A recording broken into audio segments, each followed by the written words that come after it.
Today we're discussing the issue of land reform and justice in Africa.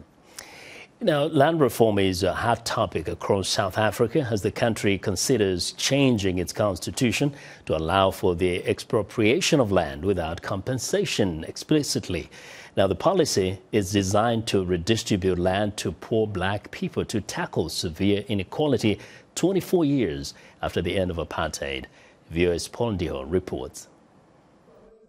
Stakes are high as South Africans gear up for general elections in 2019.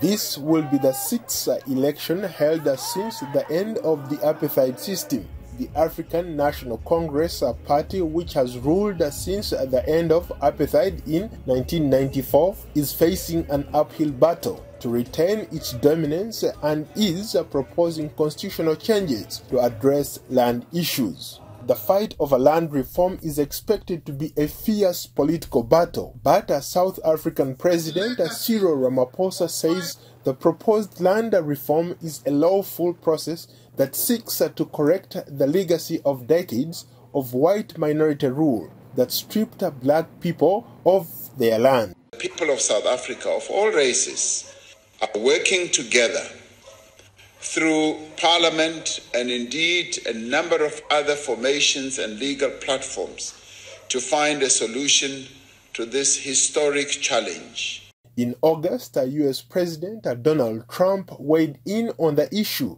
with a controversial tweet in which he ordered US officials to investigate the situation. Julius Malema, head of Economic Freedom Fighters Party, warned that his supporters would increasingly seize unoccupied land to put pressure on the government to redistribute land to black people. The most practical way to get the land is to occupy the unoccupied land, to put pressure on the state. And it has worked because now the state and the owners of the land are beginning to say maybe we should do something. The EFF won just over 8% in the 2016 local elections and hoped to make a breakthrough in the 2019 general elections by tapping into frustrations among millions of young and poor South Africans. Black South Africans are comprised of 80% of the population, but own just 4% of the country's land, according to government records.